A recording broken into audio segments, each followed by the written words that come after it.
हाँ जी।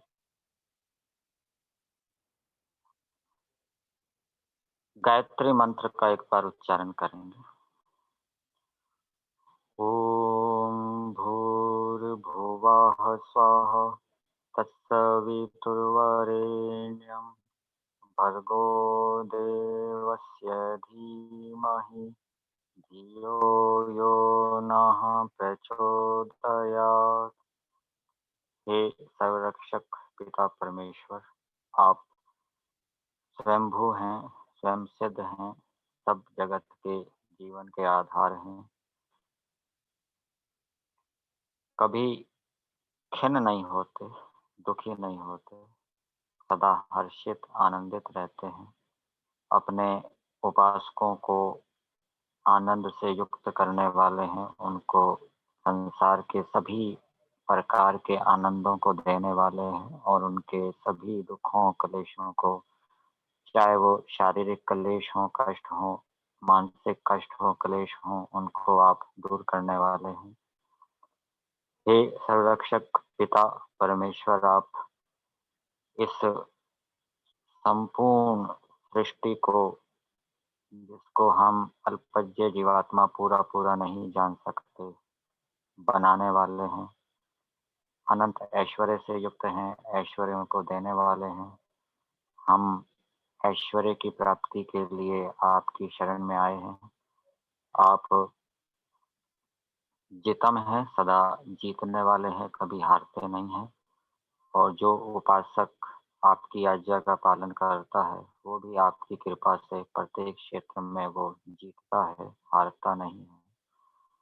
आपसे विनती है, प्रार्थना है कि हे प्रभु, हम सब मनुष्य आपके श्रेष्ठ गुण कर्म स्वभावों को धारण करने के लिए प्रयास करें। आप अंतर्यामी रूप से ऐसी प्रेरणा, ऐसा उत्साह हम मनुष्यों को दीजिए, जिससे कि सब मनुष्य श्रेष्ठ बनने।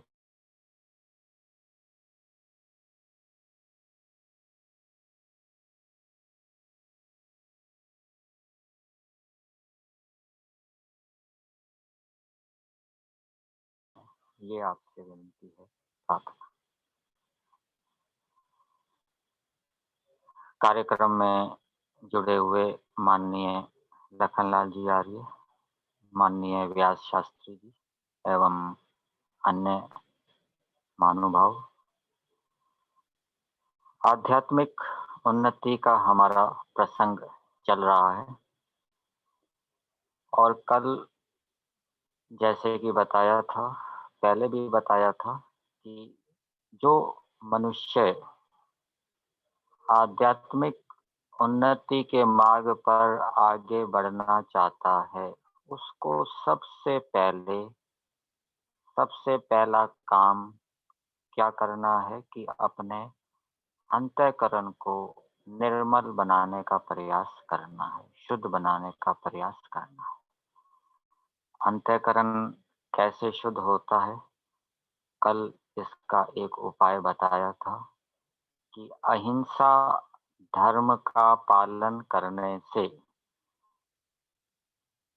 जीवन को अहिंसक पवित्र बनाने से अंतःकरण निर्मल होता है। और अहिंसा क्या होती है, ये भी बताया था। हिंसा क्या होती है, ये भी बताया था। किसी को अन्यायपूर्वक कष्ट ना देना, शरीर से भी नहीं देना, वाणी से भी ना देना, मन से भी किसी का अकल्याण, अहित ना चाहना, ये अहिंसा कहलाती है। और अन्यायपूर्वक दूसरे को शरीर से, मन से अथवा वाणी से कष्ट देना, ये हिंसा कहलाती है। अहिंसा का पालन कैसे करें, इसके उपाय भी बताए थे कि हम ईश्वर जो अहिंसक है, ईश्वर के अहिंसक स्वरूप के ऊपर हम चिंतन करें। निर्गुण स्तुति और सगुण स्तुति। ईश्वर किसी का दुख नहीं चाहता, किसी की अवनति नहीं चाहता, किसी की हानि नहीं चाहता, क्रोध से रहित है, द्वेष से रहित है, किसी को अन्यायपूर्वक कष्ट नहीं देता। यदि किसी जीवात्मा को कष्ट देता है तो वो न्यायपूर्वक ही देता है। और दूसरी ओर ईश्वर सबसे प्रेम करता है, माता के समान सब जीवों की सुख और उन्नति चाहता है। इस प्रकार जब हम निर्गुण और सगुण ईश्वर की महती बड़ी स्तुति करेंगे, दिन रात इसी के ऊपर चिंतन, जप, आवृत्ति करते रहेंगे, तो ईश्वर के इन गुणों का प्रभाव हमारे ऊपर पड़ेगा, हमारे अंदर भी अहिंसा के भाव उत्पन्न होंगे।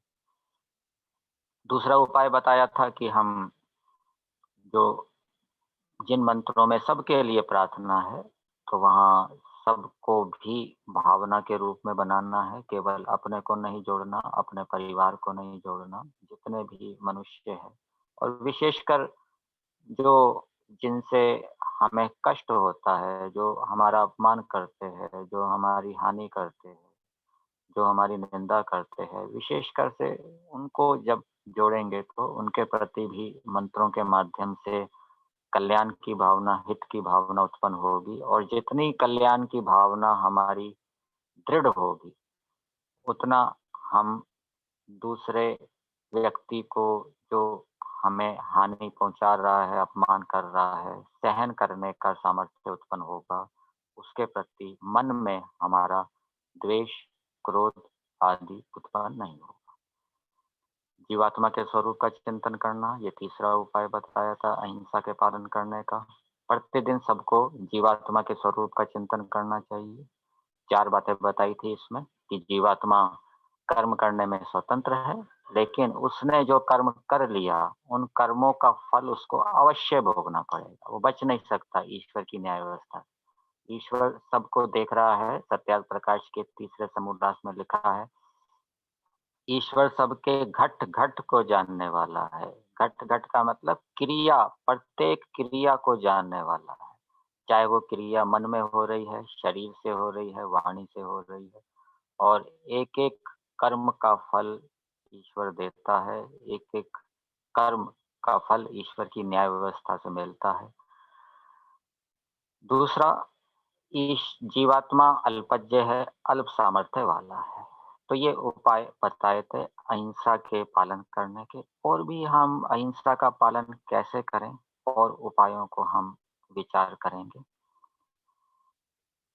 हम दूसरे प्राणियों को कष्ट दिए बिना जी नहीं सकते। कुछ ना कुछ तो कष्ट देना ही पड़ेगा। हम स्नान करते हैं, भोजन बनाते हैं, कपड़े धोते हैं, व्यायाम करते हैं, जीते हैं, तो उससे जलवायु दूषित होती है। जलवायु के दूषित होने से प्राणियों को रोग होता है। प्राणियों को रोग होने से उनको कष्ट होता है। ये हम दूसरों को अन्यायपूर्वक कष्ट दे रहे हैं।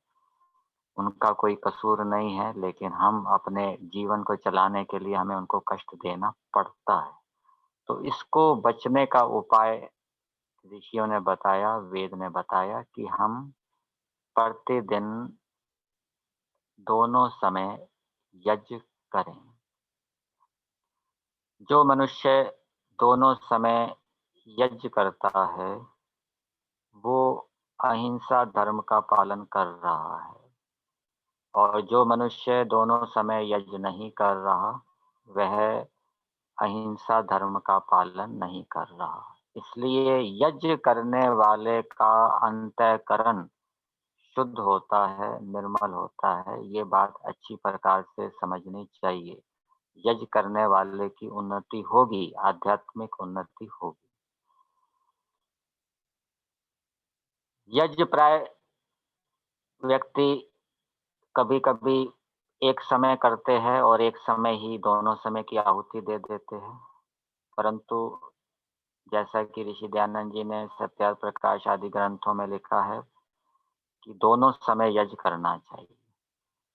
प्रातः काल किया गया यज्ञ सायंकाल पर्यंत सभी प्राणियों के लिए हितकारी होता है, उपयोगी होता है। फिर सायंकाल किया गया यज्ञ प्रातः काल पर्यंत सभी प्राणियों के लिए हितकारी होता है। अब हमने प्रातः काल तो यज्ञ कर लिया, अब उसका शाम तक हमने जलवायु को दूषित किया तो उसका हिसाब बराबर हो जाएगा। परंतु शाम को अब प्रातः काल के यज्ञ का प्रभाव समाप्त हो जाएगा। फिर शाम को हम खाते हैं, पीते हैं, सोते हैं, रात पर्यंत हम जलवायु को दूषित करते हैं। तो ये जलवायु को दूषित करने से रात को जो प्राणियों को दूषित जलवायु से कष्ट हो रहा है, उसकी निवृत्ति हमने नहीं की। हमने तो केवल 8-9 घंटे तक ही प्राणियों को हानि से पहुंचाया, हानि से बचाया। लेकिन रात को यज्ञ ना करके हमने रात को जो हम जलवायु दूषित कर रहे हैं और उसके कारण जो प्राणियों को कष्ट हो रहा है, रोग हो रहा है, उसकी निवृत्ति नहीं कर रहे। एक समय आहुति दे देने से दोनों समय की वो रोग कष्ट की निवृत्ति जो रात को होती है वो नहीं करती। इसलिए ये दोष है। वो तो ऋषि दयानंद जी ने इस दृष्टि से लिखा होगा कि कभी-कभी कोई आवश्यक कार्य हो जाता है तो उस समय एक समय ही दोनों समय की आहुति दे सकते हैं। लेकिन यदि आवश्यक कार्य नहीं है, हमारे पास समय है, साधन है, तो दोनों समय यज्ञ करना चाहिए। रात्रि का किया गया यज्ञ प्रातः काल तक सभी प्राणियों को सुख देने वाला होता है, उनके कष्टों को दूर करने वाला होता है। और यदि हम सायंकाल यज्ञ नहीं करेंगे तो ये रात्रि को जो प्राणियों को हानि हो रही है, कष्ट हो रहा है, उससे हम बचा नहीं सकते, वो हिंसा हो जाएगी। इसलिए जो महानुभाव एक समय यज्ञ करते हैं और एक समय ही दोनों काल की आहुतियाँ दे देते हैं, उनसे मेरा निवेदन है कि वो पुरुषार्थ करके दोनों समय यज्ञ करें। इससे अधिक आध्यात्मिक उन्नति होगी, अधिक अंतःकरण निर्मल होगा, प्रसन्नता की प्राप्ति होगी, शांति की प्राप्ति। भोजन बनाते हैं और भोजन बनाते समय भी अनेक प्रकार के कीट पतंग मरते हैं, तो उसके लिए बलि वैष्णोदेव यज्ञ का विधान किया गया है। जो बलि वैष्णोदेव यज्ञ नहीं करता, वो भी हिंसा कर रहा है, और जो बलि वैष्णोदेव यज्ञ कर रहा है, वो अहिंसा का पालन कर रहा है, और अहिंसा का पालन करने से उसका अंतःकरण निर्मल होगा। इसलिए अहिंसा धर्म का पालन करने में ये यज्ञ जो है बलि वैष्णोदेव यज्ञ और देव यज्ञ, ये सहायक होते हैं।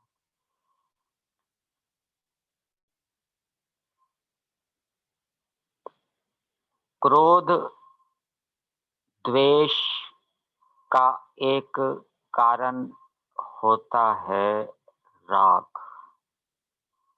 राग होगा तो द्वेष होगा, राग होगा तो क्रोध आएगा, राग होगा किसी के प्रति तो वो निंदा भी करेगा।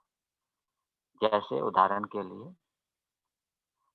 हमको किसी विशेष भोजन में राग है और किसी दूसरे व्यक्ति ने उस भोजन की प्राप्ति में बाधा डाल दी, उसको हम तक पहुंचने नहीं दिया, तो हमारा उस व्यक्ति के प्रति जिसने विशेष भोजन में बाधा पहुंचाई है, द्वेष उत्पन्न हो जाएगा।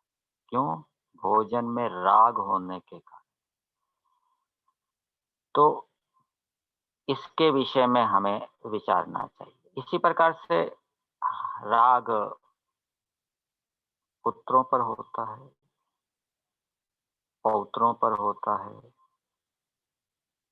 पत्नी पर राग होता है, मित्रों से राग होता है, धन संपत्ति से राग होता है, जमीन जायदाद में राग होता है, जहां जहां भी राग होगा वहां वहां द्वेष उत्पन्न होगा। यदि कोई व्यक्ति उस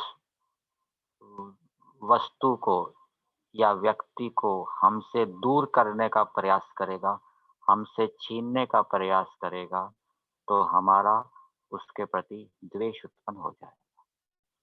इसलिए अहिंसा धर्म का पालन करने के लिए हमें राग से बचना चाहिए।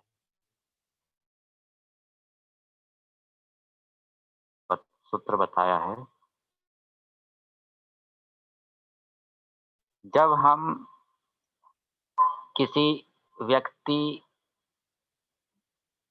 के अनुकूल व्यवहार से, सुख युक्त व्यवहार से सुखी होते हैं, प्रसन्न होते हैं, तो इससे राग होगा।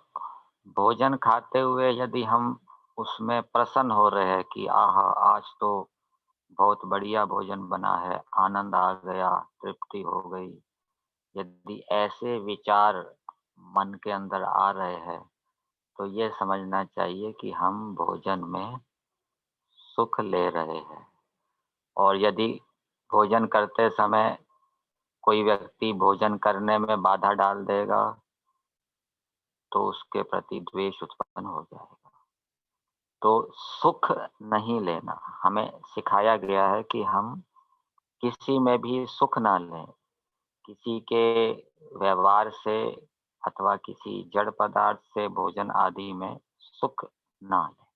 जीवात्मा का स्वभाव है वो सुख चाहता है, इसलिए वो तुरंत सुख ले लेता है। और बढ़िया भोजन ना हो तो वो सामान्य भोजन होता है, बहुत तेज भूख लगी हो तो वो दाल रोटी में भी सुख ले लेगा। तो सुख लेने की जो प्रवृत्ति है, ये राग को उत्पन्न करती है।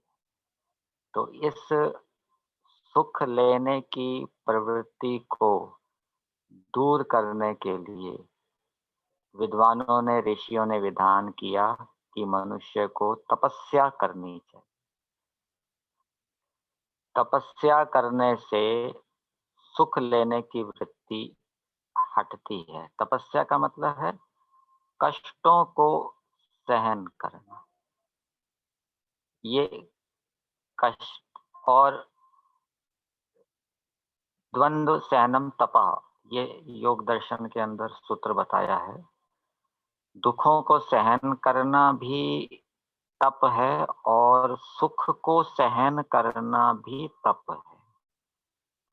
दुख को सहन करने का मतलब ये है कि कोई दुख हमें प्राप्त हो गया, शरीर के अंदर कोई रोग हो गया, पेट दर्द हो रहा है, आंख दर्द हो रही है, सिर दर्द हो रहा है, तो उसके कारण व्यक्ति दुखी ना हो, उसको सहन करे। कुछ व्यक्ति बहुत असहनशील होते हैं, थोड़ा सा पेट दर्द होते ही बहुत रोने चिल्लाने लग जाते हैं, सिर दर्द होते ही बहुत हाहाकार कर देते हैं, सारा घर सिर पर उठा देते हैं।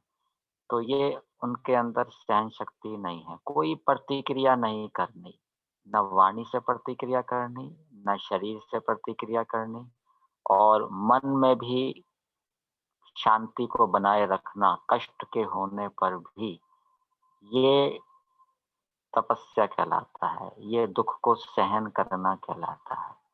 और इसको सहन करने के लिए उपाय यही है कि व्यक्ति संकल्प ले कि रोग हो रहा है, कष्ट हो रहा है, मुझे दुखी नहीं होना।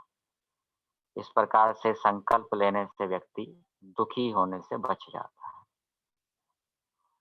तो राग से बचने का उपाय है कि हम तपस्या करें, दुख को सहन करें, और सुख को भी सहन करना होता है।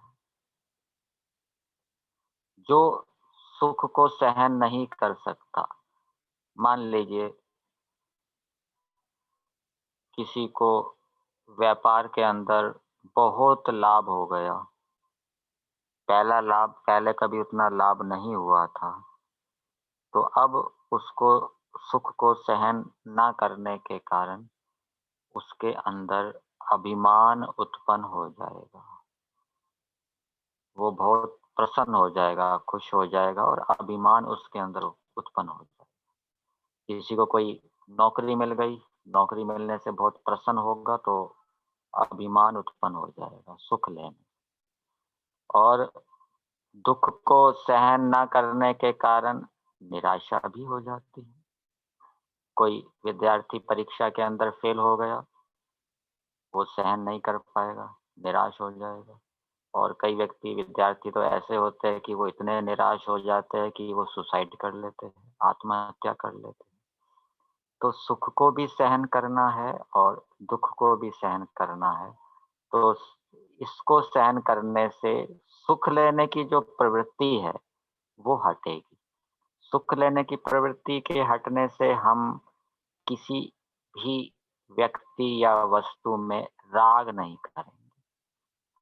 कोई हमारा मित्र है, बहुत अनुकूल हमारे चलता है, बहुत मीठा बोलता है, अनेक प्रकार से हमारा सहयोग करता है, तो इन क्रियाकलापों से यदि हम सुख लेते हैं, तो उस व्यक्ति के प्रति हमारा क्या है, राग हो जाएगा। तो ऐसी परिस्थिति में हमें सुख नहीं लेना चाहिए।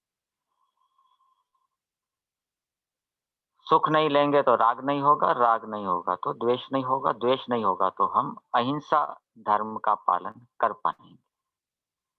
अगला उपाय है अहिंसा धर्म के पालन करने का स्वस्वामी संबंध को हटाना। ये शरीर मेरा है, ये पुत्र मेरा है, मेरी आत्मा का हिस्सा है, ये जमीन मेरी आत्मा का हिस्सा है, ये संबंधी मेरे है। मेरे है मतलब वो उसको अपनी आत्मा का हिस्सा मानता है। और आत्मा को आत्मा का हिस्सा मानने से जब ईश्वर ना करे किसी का पुत्र मर जाए, तो वो ये मानता है कि मेरी आत्मा घट गई। और घट जाने से फिर वो ये सोचता है, वो दुखी होता है। और जिसने मारा उसके प्रति द्वेष भाव उत्पन्न हो जाता है। और यदि वो ईश्वर की न्याय व्यवस्था में मरा, तो वो ईश्वर को गालियाँ देगा कि ईश्वर ने मेरे पुत्र को मार दिया। तो ये स्वस्वामी संबंध, इसको हटाना चाहिए। आत्मा के स्वरूप के ऊपर विचार करना चाहिए। आत्मा कैसा है? आत्मा शरीर, मन, बुद्धि, इंद्रियों से पृथक है। दूसरे बाहर के प्राणियों के अंदर जो आत्मा है वो अलग है, मेरे अंदर जो आत्मा है वो अलग है। बाहर के जो जड़ पदार्थ है, धन संपत्ति, जमीन आदि, ये जड़ है, मैं आत्मा अलग हूँ, इनसे पृथक हूँ।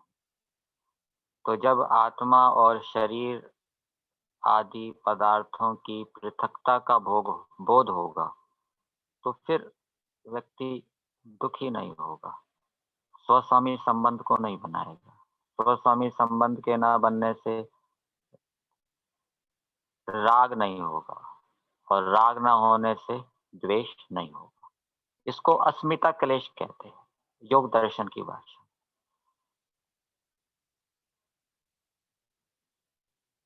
कोई बहुत बड़ा विद्वान है, उसके पास विद्या है, तो वो विद्या को अपनी आत्मा का हिस्सा मानता है कि ये विद्या मेरी है। और उसके कारण वो अपने आप को बड़ा मानता है। और जब कोई व्यक्ति उसको छोटा कर देता है, उसका अपमान करता है, तो उसको उस व्यक्ति के प्रति क्रोध उत्पन्न होता है। अभिमानी व्यक्ति में क्रोध उत्पन्न होगा यदि कोई उसका अपमान कर देगा। तो उसने विद्या को अपनी आत्मा का हिस्सा मान लिया, जबकि विद्या उसकी संपत्ति नहीं है, उसकी आत्मा का हिस्सा नहीं है। आत्मा अलग है। विद्या एक नैमित्तिक गुण है, वो हमेशा जीवात्मा के साथ नहीं रहता। यदि हमेशा विद्या जीवात्मा के साथ रहती होती तो वो उसको अपना मान सकता था और अपना मानने के कारण अपने आप को बड़ा भी मान सकता था। लेकिन विद्या बढ़ती भी है, घटती भी है। बढ़ने घटने वाली चीज हमेशा नहीं रहती।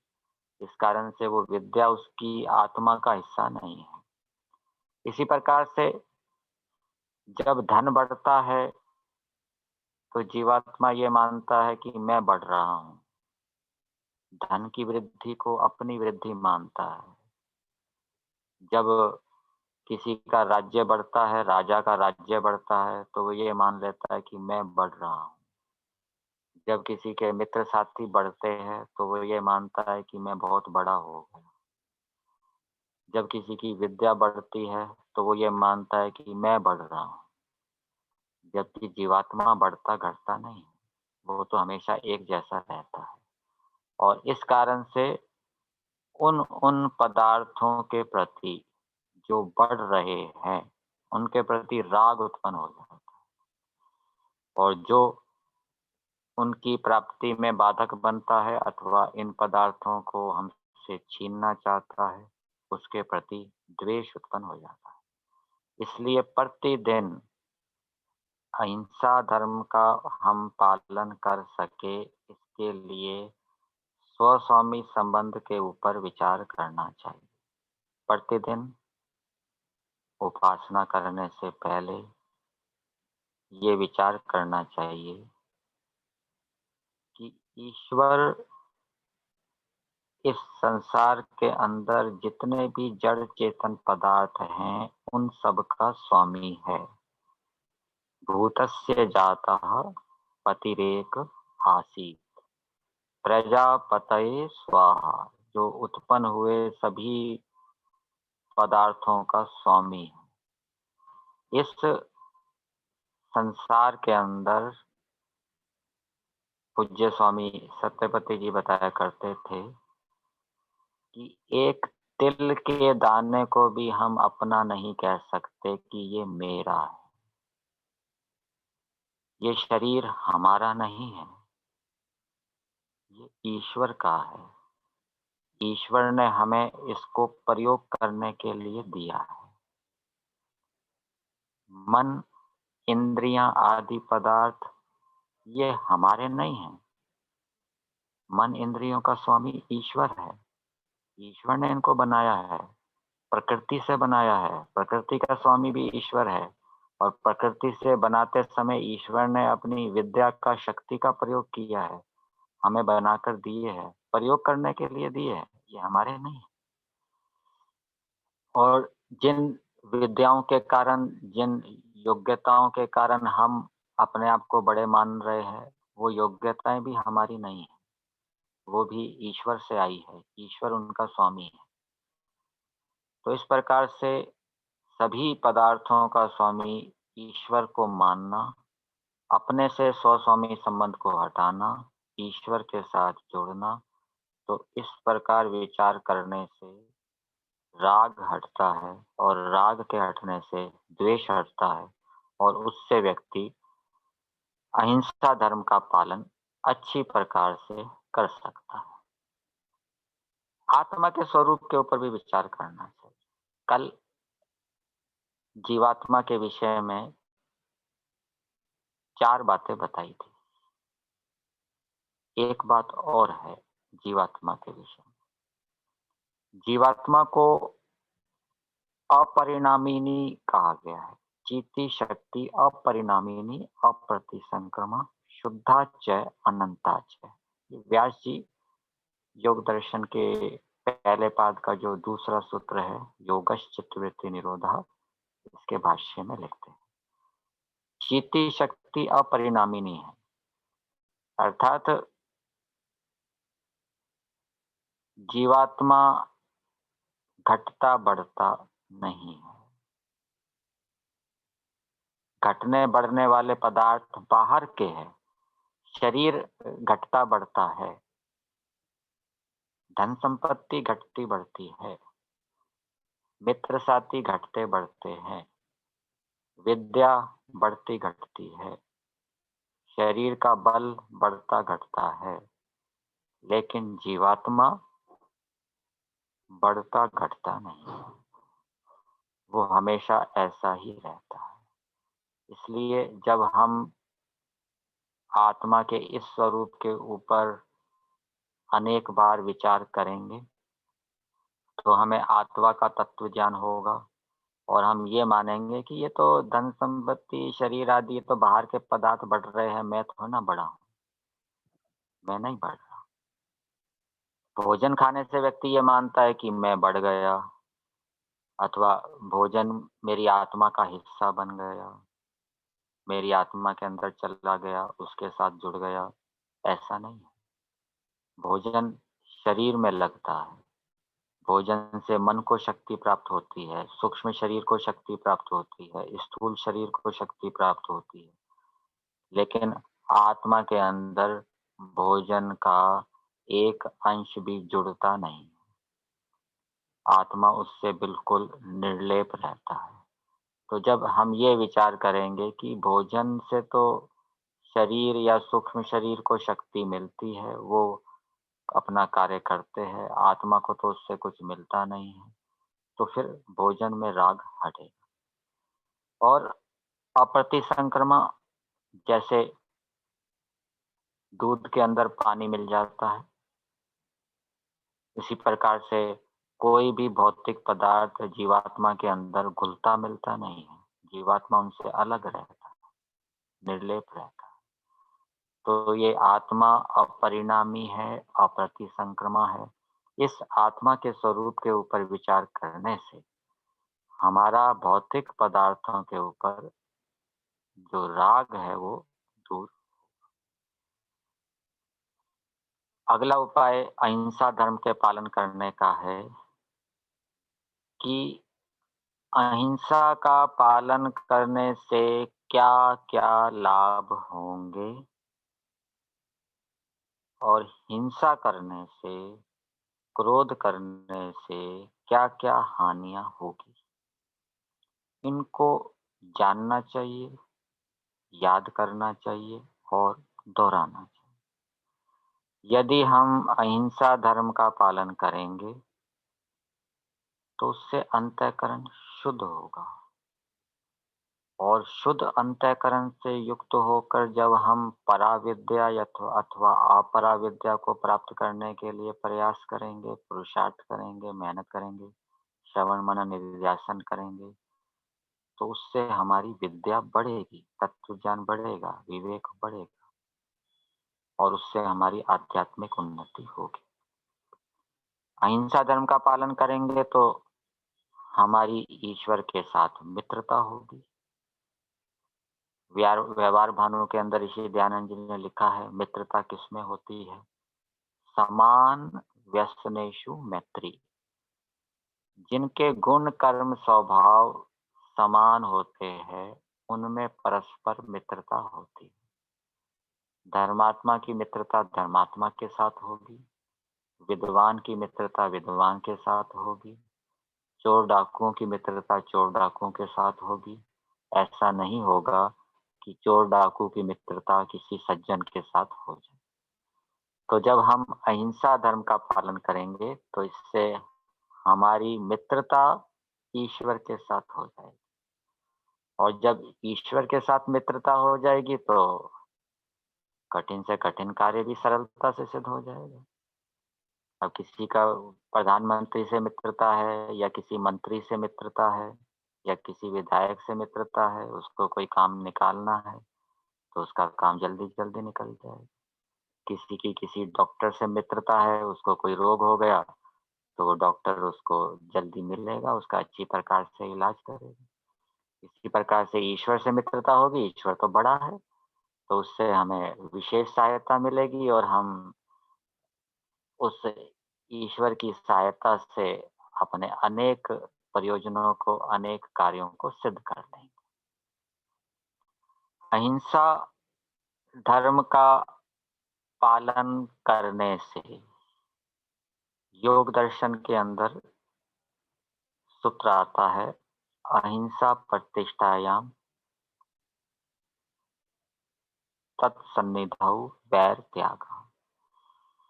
जब हम अहिंसा धर्म का पालन करते हैं तो हमारे सानिध्य में रहने वाले दूसरे प्राणियों का भी हिंसक भाव यथा योग्य दूर हो जाता है। अर्थात ये समझना चाहिए उनके ऊपर, हमारे आसपास रहने वाले लोगों के ऊपर भी अच्छा प्रभाव पड़ेगा। उनके अंदर भी हिंसा के जो भाव हैं, संस्कार हैं, वो कम होंगे, दूर होंगे। तो इस प्रकार से हम दूसरों का लाभ कर रहे हैं, दूसरों की उन्नति कर रहे हैं। अहिंसा धर्म है, पुण्य है, उस पुण्य का फल हमें सुख के रूप में मिलेगा। हिंसा पाप है, पाप का फल हमें दुख के रूप में मिलेगा। पाप का फल अज्ञान के रूप में मिलेगा और पाप का फल अनेक प्रकार की विघ्न बाधाओं के रूप में मिलेगा और पाप करने के कारण हमारी संसार के अंदर प्रतिष्ठा नहीं होगी। जब हम अहिंसा धर्म का पालन करेंगे तो उसकी सहायता से हम ज्ञानी बनेंगे, अनेक दिव्य गुण कर्म स्वभावों से युक्त बनेंगे, हमारे पास कार्य करने का सामर्थ्य होगा और भी अनेक प्रकार की योग्यताएं जब हम अहिंसा धर्म का पालन करेंगे तो उत्पन्न होगी। अंदर बैठा हुआ ईश्वर हमें अनेक प्रकार की प्रेरणाएं देगा, अच्छे अच्छे गुण कर्म स्वभावों को धारण करने की प्रेरणा देगा और भी अच्छे अच्छे कार्यों को करने की प्रेरणा देगा। ये अहिंसा धर्म के पालन करने से लाभ होगा। तो लाभ हानि दोनों के हमें विचार करना चाहिए, बार बार दोहराना चाहिए। एक लाभ ये भी है कि अहिंसा का पालन करेंगे तो हमारी बुद्धि बढ़ेगी। क्रोध करने से बुद्धि नष्ट हो जाती है। क्रोधात भवति सम्मोहः, सम्मोहात् स्मृतिभ्रंशः, स्मृतिभ्रंशात् बुद्धिनाश, बुद्धिनाशात् विनश्यति। बुद्धि हमारी कम हो जाएगी, कठिन विषयों को समझ नहीं पाएंगे, जीवन की समस्याओं का समाधान नहीं कर पाएंगे, दूसरों के साथ ठीक ठीक व्यवहार नहीं कर पाएंगे। जो हमने शास्त्रों में पढ़ा है, जो सत्संग किया है, जो चिंतन किया है, वो समय पर काम नहीं देगा, हम भूल जाएंगे और इस कारण से गलत निर्णय लेंगे। गलत निर्णय लेने से हम पिछड़ जाएंगे और जब बुद्धि ठीक काम करेगी, समझ शक्ति ठीक काम करेगी, तो हम बहुत तेजी से प्रगति करेंगे और अनेक प्रकार के लाभों से हम लाभान्वित होंगे। अगला उपाय है अहिंसा का पालन करने का। अब ये हमने जान लिया कि अहिंसा का पालन करना धर्म है, अहिंसा का पालन करने से बहुत लाभ होते हैं, हिंसा करने से बड़ी हानि होती है। ऋषि दयानंद जी ने भी लिखा है कि मनुष्यों को थोड़े लाभ के लिए महती या बड़ी हानि नहीं करनी चाहिए। अर्थात थोड़ा सुख लेकर राग द्वेष से युक्त होकर अपनी आत्मा की बड़ी हानि नहीं करनी चाहिए। तो इस प्रकार से जब ये अहिंसा का महत्व हमारे दिमाग में अच्छी प्रकार से बैठ जाता है,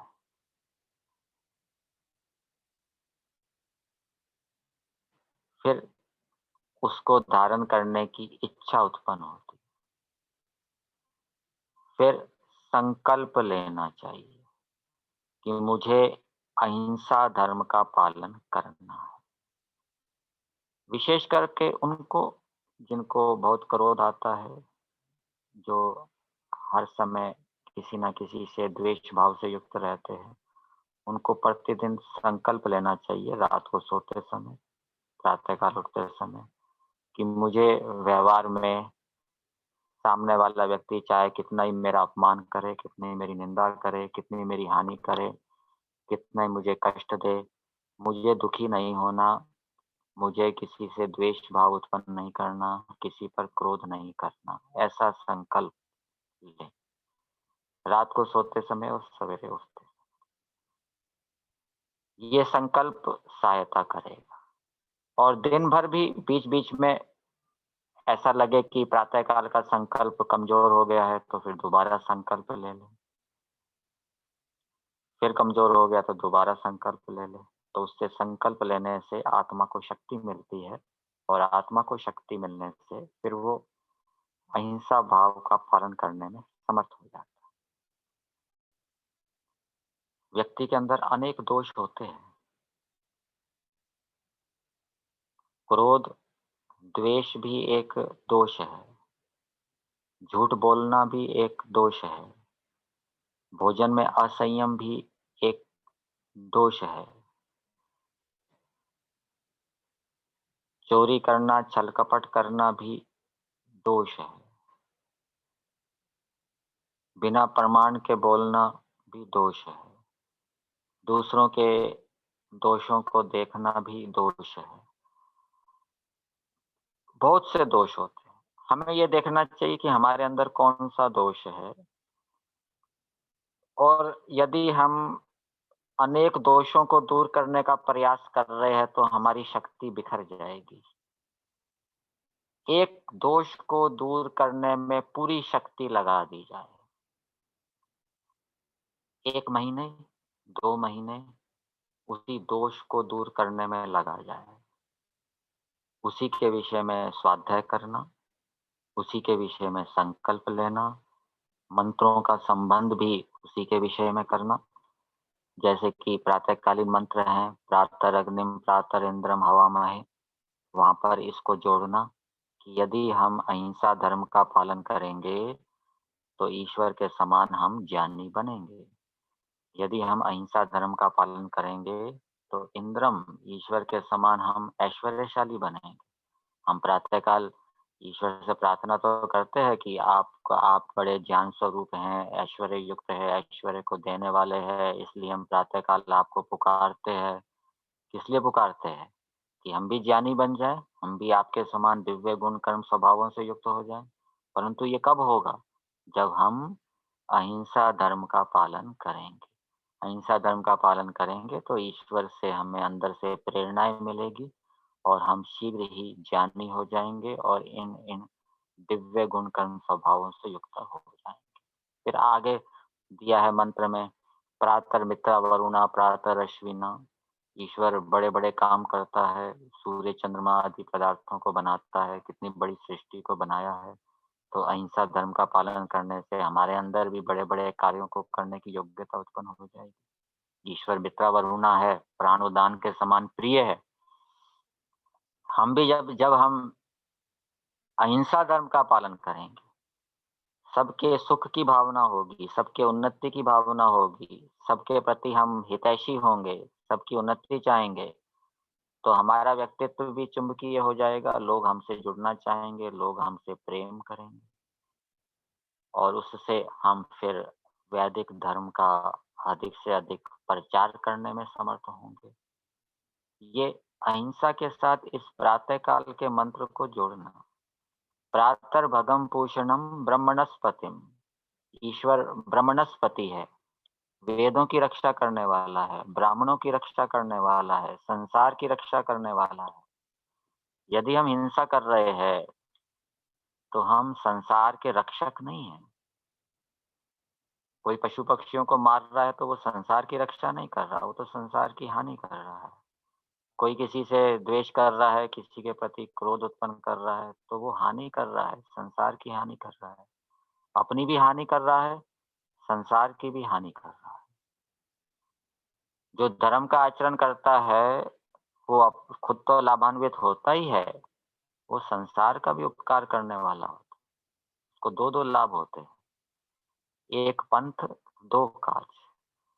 तो इस प्रकार ये प्रातः काल के मंत्रों को, और भी जो मंत्र हम बोलते हैं, उपासना के मंत्र हैं, यज्ञ के मंत्र हैं, उनको हम यदि अहिंसा के साथ जोड़ेंगे, या मेधाम देवगणा पितरश्चोपासते, जैसी बुद्धि की उपासना विद्वान लोग ज्ञानी लोग करते थे वैसी बुद्धि आज ही मुझे दीजिए। तो वैसी बुद्धि कब मिलेगी? उसके लिए मूल उपाय यही है कि अहिंसा धर्म का पालन होना चाहिए। अहिंसा का पालन करेंगे तो वैसी बुद्धि हम प्राप्त कर पाएंगे, मेधा बुद्धि को प्राप्त कर पाएंगे। तो इस प्रकार अहिंसा धर्म का पालन करने के लिए उसी पर पूरी शक्ति लगाई जाए, मंत्रों का संबंध उसी के साथ किया जाए, संकल्प उसी के विषय में लिया जाए, उसी से संबंधित स्वाध्याय किया जाए, ईश्वर की भी उस गुण की स्तुति ही की जाए, तो उससे हम ठीक जल्दी जल्दी हिंसा दोष को दूर कर पाएंगे। और यदि हमने अनेक दोषों को एक साथ दूर कर रहे हैं तो फिर शक्ति का बंटवारा हो जाएगा, जल्दी लाभ नहीं होगा। जैसे सूर्य का प्रकाश होता है, जब लेंस के माध्यम से उसको एक स्थान पर केंद्रित कर दिया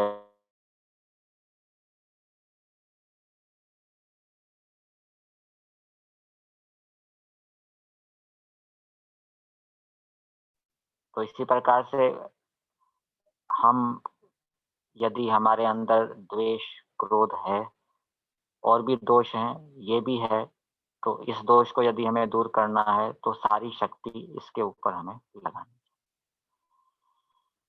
अगला उपाय है अहिंसा धर्म के पालन करने का, कि हम दूसरे दूसरे व्यक्ति भी क्रोधी होते हैं, द्वेषी होते हैं, ऐसे व्यक्तियों से हम बचें।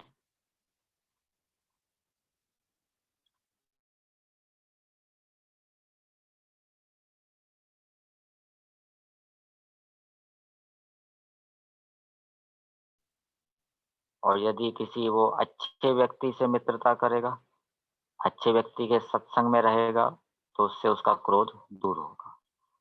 तो क्रोधी व्यक्तियों के संग से भी बचना चाहिए, द्वेषी व्यक्तियों के संग से भी बचना चाहिए, क्योंकि जिस दूसरे व्यक्ति के अंदर क्रोध है, हमने कुछ कह दिया, उसके अंदर क्रोध भड़क गया, तो फिर हमारे अंदर भी क्रोध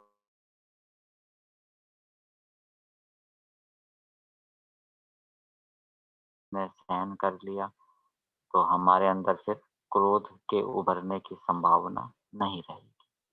और इसके साथ साथ दूसरे व्यक्ति के अंदर जो क्रोध होता है उसको हमें देखना ही नहीं चाहिए, उसकी ओर दृष्टि भी नहीं डालनी चाहिए, क्योंकि दूसरे के दोष को देखेंगे तो हमारे अंदर आएगा, और पहले पहले से ही हमारे अंदर विद्यमान है तो वो और अधिक बढ़ जाएगा। इसलिए दूसरे क्रोधी व्यक्ति के क्रोध के ऊपर भी हमें विचार नहीं करना चाहिए। एक उपाय और,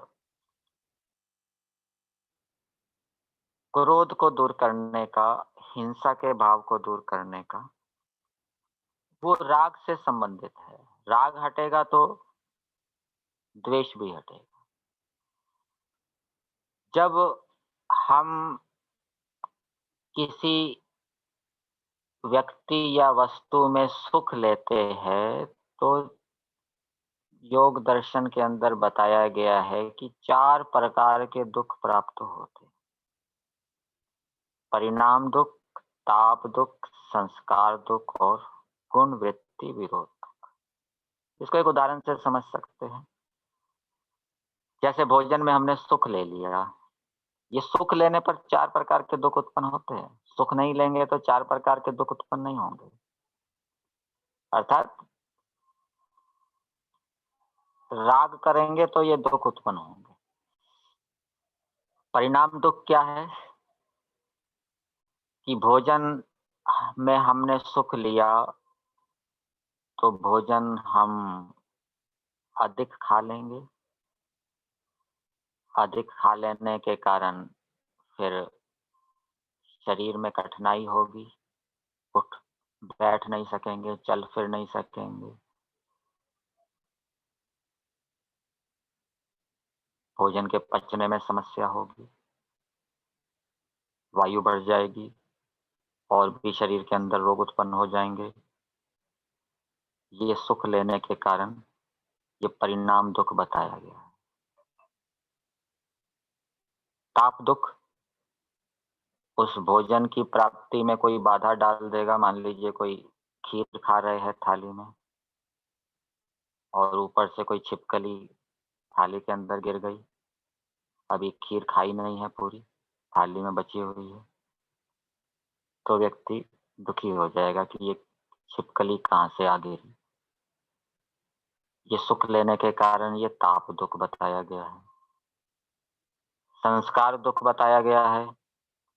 हमने सुख लिया तो फिर मान लीजिए बरसात का मौसम चल रहा है, गरम-गरम पकौड़े खाए, तो कुछ दिन के बाद फिर तेज बरसात हुई, तो फिर वो पकौड़े के जो संस्कार हैं, सुख लेने के संस्कार फिर हमें प्रेरित करेंगे कि आज फिर पकौड़े बनाए जाएँ। फिर सारा ध्यान उसी में लगेगा, पकौड़े बनाने में, उसकी व्यवस्था करने में, और दूसरे जो कार्य हैं वो दूर हो जाएँगे, छूट जाएँगे। ये संस्कार दुःख बताया गया है। और गुण वृत्ति विरोध दुःख, भोजन कर रहे हैं, जितनी आवश्यकता थी उतना खा लिया। लेकिन एक विचार कह रहा है कि और खा ले, सत्वगुण कह रहा है कि नहीं, रजोगुण कह रहा है कि और खा ले, और चित्त के अंदर जो सत्वगुण कह रहा है कि नहीं और नहीं खाना, जितना खाना था खा लिया, अधिक खाएँगे तो रोग होंगे। तो ये 2 प्रकार के विचारों में आपस में टकराव होता है। जैसे मान लीजिए किसी व्यक्ति को कोई निमंत्रण मिला किसी कार्यक्रम के लिए, तो उसका एक मित्र कह रहा है कि तुम्हें नहीं जाना चाहिए, दूसरा मित्र कह रहा है तुम्हें जाना चाहिए। अब वो बेचारा बीच में फँस गया, किसकी मानूँ? ये कह रहा है जाओ, ये कह रहा है ना जाओ। तो इसी प्रकार से जब हम सुख लेते हैं किसी पदार्थ में, तो ये गुण वृत्ति विरोध दुःख भी उत्पन्न होता है। तो जब हम इन दुखों के ऊपर विचार करेंगे, तो हम सुख नहीं लेंगे। सुख नहीं लेंगे तो राग नहीं होगा, राग नहीं होगा तो द्वेष नहीं। तो इन उपायों से, इन साधनों से हमें अहिंसा धर्म का पालन करना चाहिए, और अहिंसा धर्म का पालन करेंगे तो अनेक प्रकार के लाभों से लाभान्वित होते हुए हम आध्यात्मिक उन्नति शीघ्रता से कर पाएँगे। यहाँ तक किसी को कुछ पूछना है तो पूछ सकते हैं। बहुत आभार संतोष स्वामी हरिप्रादर जी, उपाध्याय महाविद्यालय हमारी प्रेम सत्यवादी, हमारे संरक्षक आए, प्रेम सत्यवादी पूछिए।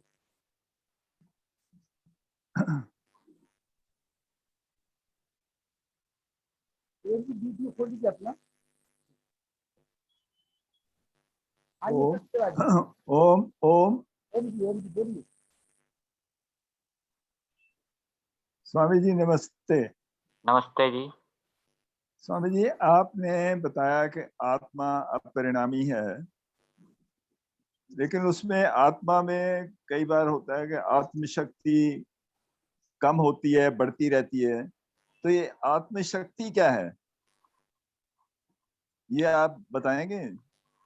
आत्मिक शक्ति को हम आत्मिक बल भी कह सकते हैं, आत्मा का बल। जैसे कि यह आत्मदा बलदा, जो परमात्मा, बलदा का अर्थ ऋषि दयानंद जी ने लिखा है, शरीर, आत्मा और समाज के बल का देने वाला। तो ये आत्मा का बल का मतलब है विद्या, यथार्थ ज्ञान, तत्व ज्ञान, विवेक। तो जिसके पास जितना अधिक विवेक होगा, तत्व ज्ञान होगा, उसकी आत्मा उतनी अधिक बलवान होगी, और जितनी अधिक आत्मा बलवान होगी, उतना ही वो कष्टों को सहन कर पाएगा, दुखी नहीं होगा। तो ये जो आत्मशक्ति है, इसका मतलब ये अपने उसमें नहीं रहती, अपने लिंगों में रहती है। हाँ जी, ये आत्मा का बल बढ़ता रहता है, घटता रहता है, और वो विद्या के कारण बढ़ता है, विद्या के कम होने पर घट जाता है। ये आप जीवात्मा का अपना स्वाभाविक धर्म नहीं है, नैमित्तिक है। नैमित्तिक है। हाँ जी। तो ये संस्कार रूप में रहते हैं या कैसे रहते हैं, ये जो शक्ति है? संस्कार रूप में रहेगी। विद्या जितनी भी है वो संस्कार के रूप में रहेगी, और जी, यही। संस्कार से ही स्मृति उत्पन्न होती है, ज्ञान उत्पन्न होता है संस्कारों से ही, वो ज्ञान के रूप में आता है। तो वैसे देखा जाए तो आत्मशक्ति जो है वो जो है आत्मा के अंदर नहीं है, उसके बाह्य जितने भी लिंग हैं उनके बढ़ने घटने को ही आत्मशक्ति कह सकते हैं। हाँ, वो आत्मा का अपना अपना धर्म नहीं है, स्वाभाविक धर्म नहीं है, वो बाहर से आया हुआ है। जी धन्यवाद हाँ जी, स्वामी जी, धन्यवाद। धन्यवाद बहुत बहुत। इस प्रकार शर्मा जी आइए पूछ लीजिए। स्वामी जी, 2-3 शंकाएं हैं आपसे, हाँ अगर जी, आपकी अनुमति हो तो कुछ शंका आप प्रकट करें। हाँ जी, पहली बताइए। एक संख्या बताओ, एक संख्या पे। तो स्वामी जी, एक शंका ये है कि अगर आदमी अपना यज्ञमय जीवन बना ले तो उसे भौतिक यज्ञ करने की जरूरत है कि नहीं। और दूसरी शंका यह है कि आपने कहा विद्या हमेशा आत्मा के साथ नहीं रहती, और हमने उपनिषद में पढ़ा है कि संस्कार और विद्या आत्मा के साथ जाते हैं। एक मिनट, तो इसमें एक हमें एक थोड़ा एक एक एक करके मैं बताऊंगा। पहले एक शंका को कर लेते हैं। एक बार में एक प्रश्न पूछो, फिर दोबारा पूछो, फिर तीसरा पूछो। आपने शंकाएं लिखी होगी ना? हाँ, लिखी हुई है। हाँ, तो पहली शंका बताइए क्या है, फिर उसका समाधान करते हैं। आप जिसने अपने जीवन को यज्ञ में बना लिया है, जी, जी। यज्ञ में बनाने से आपका क्या तात्पर्य है? आप अच्छे कार्य कर रहे हैं, लोगों को प्रचार प्रसार कर रहे हैं वेद का, और लोगों के साथ अच्छा व्यवहार कर रहे हैं, तो हमें भौतिक यज्ञ करने की जरूरत है कि नहीं है। जैसे सन्यासी को मना कर दिया गया है कि आपको भौतिक यज्ञ करने की जरूरत नहीं, हाँ क्योंकि उन्हें जी, अपना जीवन यज्ञ में बना लिया है। हाँ जी, तो ऐसे ही अगर हम अपना जीवन यज्ञ में, जैसे हमारा हम प्रोफेसर हैं, पढ़ाने का काम करते हैं, खूब अच्छी तरह पढ़ाते हैं बच्चों को, तो ये हमारा जीवन एक तरह से यज्ञ में ही हो गया, और किसी को कष्ट नहीं पहुंचाते, तो हमें भौतिक यज्ञ करने की जरूरत है कि नहीं। वैसे तो हम यज्ञ करते हैं, लेकिन हाँ अब जी, भाई देवी आपसे पूछना चाहते हैं। हाँ जी, हाँ। जी जी। तो मैं आपको बताता हूँ सत्यार्थ प्रकाश के अनुसार वानप्रस्थी को भी यज्ञ करने का विधान किया गया है। और वानप्रस्थी वो है जो वैराग्य को प्राप्त करने के लिए वानप्रस्थ लेता है। जी जी और जिसको वैराग्य हो गया है, जी अर्थात अब किसी भी सांसारिक भौतिक विषय में चाहे कितना भी आकर्षक विषय है, उसके प्रति उसकी आसक्ति नहीं है, और अब वो ईश्वर की प्राप्ति के लिए निष्काम कर्म कर रहा है, परोपकार से युक्त कर्म कर रहा है, तो उसको भौतिक यज्ञ की आवश्यकता नहीं है।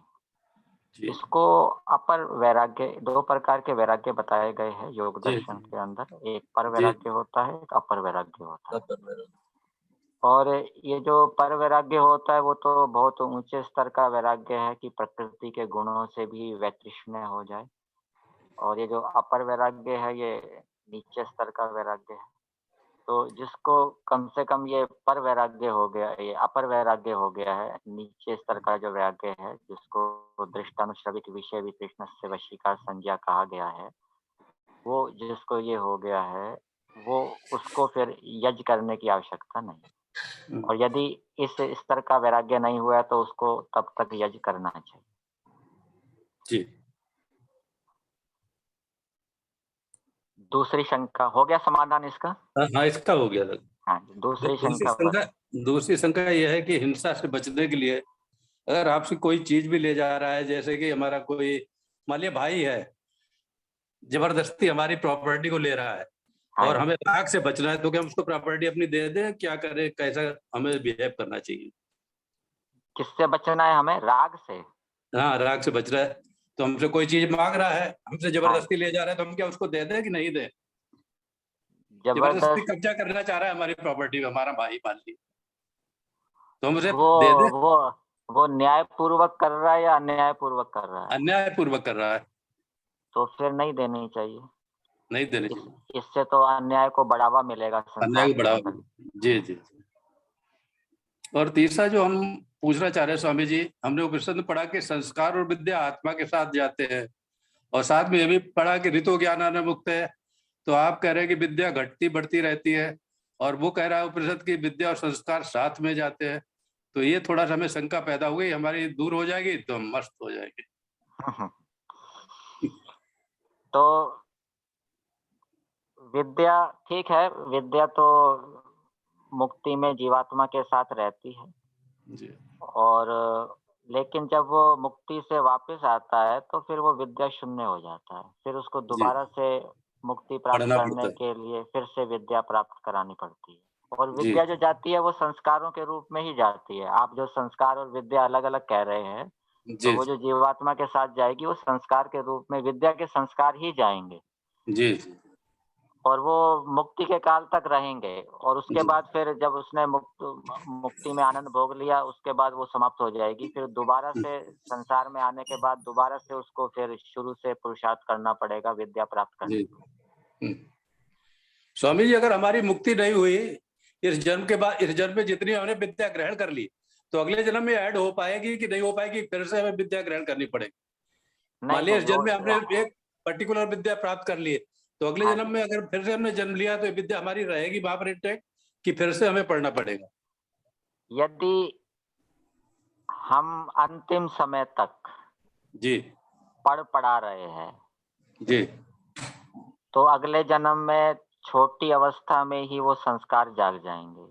जी जी जैसे कुछ बालक होते हैं ना, वो छोटी अवस्था में बहुत इंटेलिजेंट होते हैं, किसी की जी जी जी संगीत में बड़ी रुचि होती है, किसी की विज्ञान में बड़ी रुचि होती है जी जी और जी वो 6ठी-7वीं कक्षा में ही बहुत आगे निकल जाते हैं आगे वो। निकल जाता है।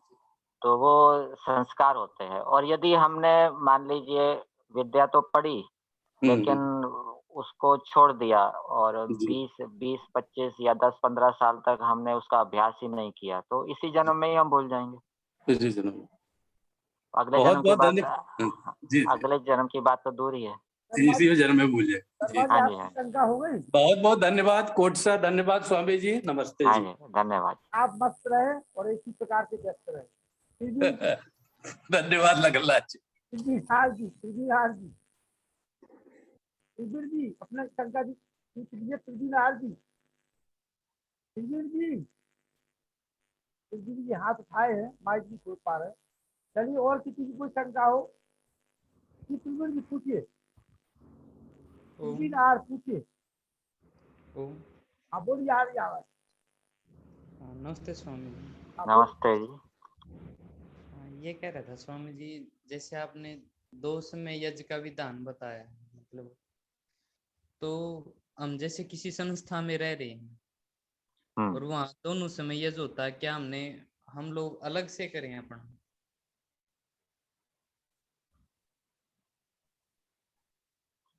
संस्था में रह रहे हैं और वहाँ 2 समय यज्ञ होता है। हाँ स्वामी। तो वहाँ पर तो यदि संस्था के अधिकारी व्यक्ति अलग से अनुमति देते हैं तो कर सकते हैं। कई बार मुझे ऐसा लगता है स्वामी जी, मतलब महसूस होता है कि ये तो देखो संस्था का तो अपना व्यक्तिगत हो रहा है, लेकिन हमारा तो कुछ हो नहीं रहा है इसमें। हाँ, फिर वो संस्था के अंदर जितने व्यक्ति हैं, ठीक है ना? उनके हिसाब से फिर आहुतियाँ और घी भी अधिक डालना चाहिए। हाँ जी। यदि संस्था में व्यक्ति अधिक है और मात्रा घी की थोड़ी है, सामग्री की थोड़ी है, तो फिर वैसा परोपकार नहीं हो पाएगा, वैसा जो प्रत्युपकार है वो नहीं हो पाएगा। और यदि आपको लगता है कि जो संस्था में दोनों समय यज्ञ हो रहा है, वो कम मात्रा में हो रहा है, व्यक्ति रहने वाले अधिक है, जैसे गृहस्थियों के विषय में बताया गया है कि वो पत्नी भी आहुति डाले और पति दोनों आहुति डालें, ठीक है ना? तो वो अलग-अलग आहुतियाँ डालते हैं और हाँ यदि मान लीजिए पत्नी नहीं है, केवल पति है, तो वो भी पत्नी के नाम से एक आहुति को 2 बार बोल के डालते हैं। तो यदि अधिकारी व्यक्ति सहमत हैं, अलग से यज्ञ करने की अनुमति दे देते हैं, तो करना चाहिए, अवश्य करना चाहिए। और यदि नहीं देते तो फिर वैसा ही पालन करना चाहिए जैसा संस्था का नियम है। ठीक है स्वामी जी। नमस्ते स्वामी जी। हाँ जी, नमस्ते। सुरेश गर्ग जी बोलिए, क्या शंका है आपकी? देख नहीं पाए सुरेश जी। सुरेश गर्ग जी, सुरेश गर्ग जी की शंका है। जब कोई व्यक्ति झूठ, फरेब, छल कपट से किसी को हानि पहुंचाता है तो प्रतिक्रिया स्वरूप मनोवैज्ञानिक रूप से क्रोध, द्वेष उत्पन्न होता है। तो इसे कैसे हटाएं? इसको इसकी इसकी तैयारी तो पहले ही कर लेनी चाहिए कि संसार के अंदर झूठ होगा, छल-कपट होगा, प्रतिदिन कोई न कोई हमारी हानि पहुँचाएगा, कष्ट देगा, अपमान करेगा, निंदा करेगा, तो मुझे दुखी नहीं होना, मुझे उस पर क्रोध नहीं करना, द्वेष नहीं करना। ये पहले से ही तैयारी करके फिर व्यवहार के अंदर प्रवृत्त होना चाहिए। सवेरे का समय होता है, सवेरे 4-5 बजे उठ के इस प्रकार से संकल्प विचार करना चाहिए और फिर लोक व्यवहार के अंदर जब हम जाएँगे तो इसका प्रभाव रहेगा और दूसरे के झूठ, फरेब, छल कपट से हम प्रभावित नहीं होंगे। चलिए, और किसी की कोई शंका हो तो बताएं। माता चंद्रकांता जी, डॉक्टर व्यासचंद्र शास्त्री जी, मुनि जी, आप ही लोग बचे हैं। चाहे शंकाओं में निपट लो, चाहे आभार व्यक्त करने में निपट लो। आइए।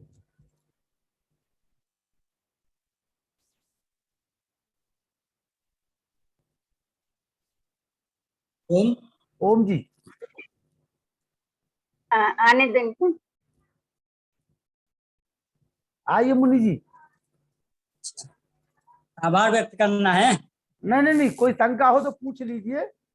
और शंका नहीं, तो शंका तो हमारी एक है, बहुत लंबे समय से वो मैं या तो रख नहीं पाता हूँ उसको, अच्छा जैसे रख लो। डॉक्टर साहब रखते हैं ना आज पाए। आज रख लो, आप मन से रखो। चलो आज मैंने पहले भी, हाँ मैंने अपनी शंका को पहले भी रखा हुआ था कि हम जैसे श्रेष्ठ कार्य करते हुए चलते हैं और जो हमारे शास्त्रकारों ने, महर्षि दयानंद जी ने हमको व्यवस्था दी थी, उन कार्यों को करते हुए हम इसी जन्म में मोक्ष को प्राप्त कर सकते हैं या नहीं। स्वामी जी से निवेदन है हमारा। हाँ जी, मुनि जी। हाँ, तो मैंने लक्ष्य तो यही होना चाहिए कि इसी जन्म में हम मुक्ति को प्राप्त करें। जैसे कि जी संध्या के अंदर हम समर्पण प्रार्थना में बोलते हैं, धर्मार्थ काम मोक्षानाम सद्य सिद्धिर्भवेन्नः। जी तो यदि हम अपनी ओर से पूरा पुरुषार्थ करेंगे, पूरी शक्ति लगाएंगे, तो हो सकता है कि पिछले जन्मों के हमारे कुछ अच्छे कर्म हो और ईश्वर उन अच्छे कर्मों को फल देकर हमारी शीघ्र ही इसी जन्म में मुक्ति कर दे।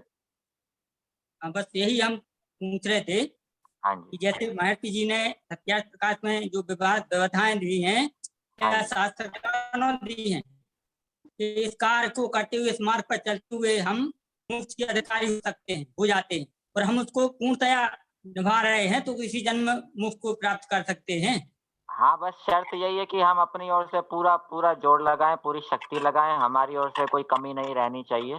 पूरी तरह से हम ईश्वर के समर्पित होकर चलें और हम ये मान के चलें कि ईश्वर अद्भुत स्वरूप है, जिसको कई व्यक्ति ऐसा मानते हैं ना कि हम तो प्राप्त नहीं कर सकते, हम तो इस कार्य को नहीं कर सकते, वो अल्पज्यता के कारण होता है। तो ईश्वर के ऊपर हमें विश्वास करना चाहिए और ईश्वर किस रूप में हमें फल दे दे ये हम पूरा नहीं जान सकते, इसलिए अपनी ओर से हमें पूरा पुरुषार्थ करते रहना चाहिए।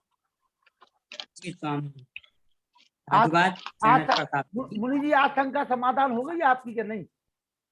संतुष्ट है? हाँ, हम रखते नहीं थे कभी भी किसी, एक तो हमें मिलना चाहिए उसका अधिकारी जो हमें बता सके, जैसे आज हम बैठे हुए हैं स्वामी श्रद्धेय स्वामी जी के सामने, तो मुझे लग रहा था और तुमने टोक दिया, वरना मैं रखने में भी असमर्थ हो जाता नहीं, था। कोई बात नहीं। लक्ष्य तो ये सभी को यही बनाना चाहिए कि इसी जन्म में हमारा मोक्ष हो जाए, सभी को यही लक्ष्य बनाना चाहिए। जी चलिए स्वामी जी, जी 2 मिनट में और आपका 1 ही मिनट। नहीं, ले लीजिए, मैंने ले लीजिए। एक बार इसी बात को मैंने एक बार और रखा था, तो हमारे सामने सम्मानीय थे हमारे और विद्वान थे चर्चा, स्वामी जी, कोई बात नहीं, कोई बात नहीं, उन्होंने कह दिया कि नहीं, एक जन्म में नहीं हो सकती। ना बाबा, ना बाबा, ना ना ना ना।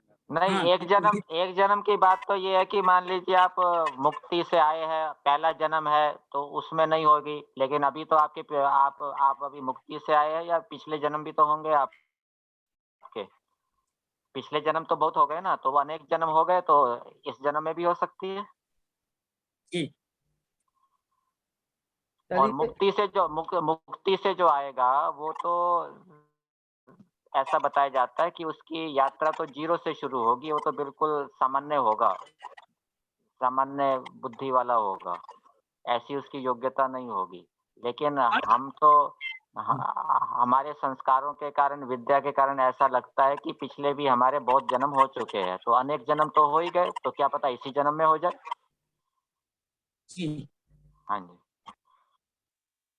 नहीं तो हम ये कह रहे थे अच्छा चलिए आपने बता दिया। नहीं कह हम लीजिए कह लीजिए।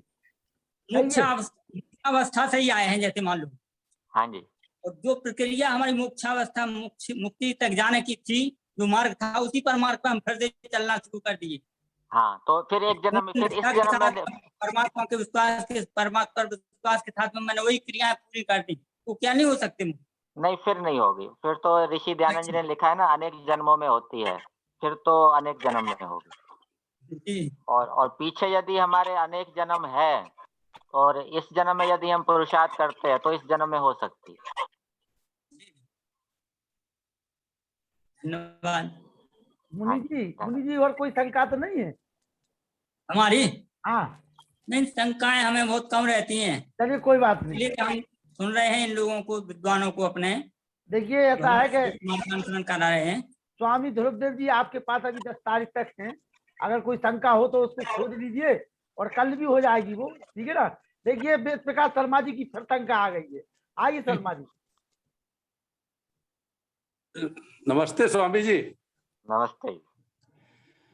हमने स्वामी विवेकानंद परिव्राजक जी से सुना कि जब भी आदमी मुक्ति से लौटता है तो पहले शूद्र किस्म का होता है, उसके बाद क्षत्रिय, फिर आखिर अल्टीमेटली ब्राह्मण होता है।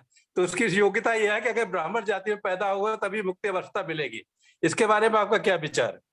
ठीक है, ब्राह्मण को ही संन्यास लेने का अधिकार है और सन्यासी की मुक्ति होगी। तो हमारे मुनि जी अब ब्राह्मण है तो इनको मुक्ति आराम से मिल जाएगी, कोई परेशानी नहीं ना? हाँ जी जी, थैंक यू स्वामी जी, बहुत बहुत धन्यवाद, कोटि सा धन्यवाद। ब्राह्मण है इसलिए मुक्ति मिल जाएगी, ये जरूरी है क्या? क्या मैं ब्राह्मण जन्म से ब्राह्मण हूँ तो ब्राह्मण ही हूँ क्या? कर्म आप कर रहे हैं ना ब्राह्मण वाले, आप कर्म भी ब्राह्मण वाले कर रहे हैं। हम चक्कर ब्राह्मण हैं, आप कर्म से ब्राह्मण है, मानते हैं। आप कर्म से ब्राह्मण है। अच्छा जी। जी जी। चलिए अब तो पक्की बात हो गई कि जो है सबसे पहले ब्राह्मण को ही मुक्ति मिलेगी। चलिए वो तो स्वामी जी महारती जी ने भी लिखा हुआ है। अनिल नरोला जी आइए। स्वामी जी और सभी आर्य जनों को सादर प्रणाम।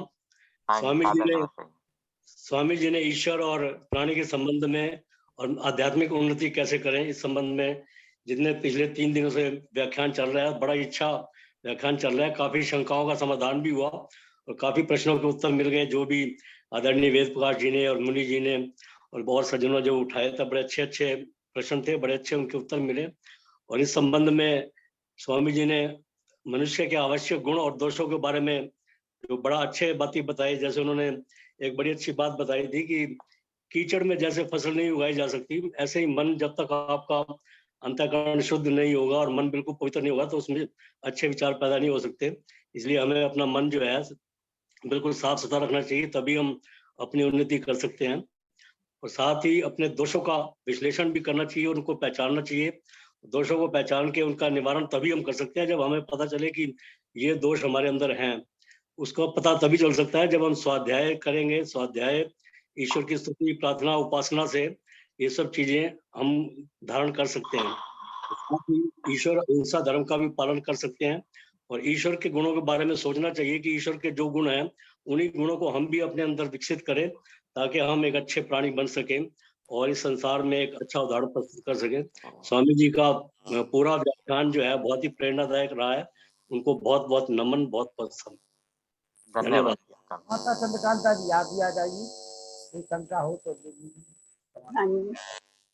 आदरणीय स्वामी जी, सादर नमस्ते। श्रद्धेय मुनि जी, प्रिय वीर लखनलाल जी और अनिल जी और वेद प्रकाश जी आए तो बड़ी शंकाओं का समाधान हो गया।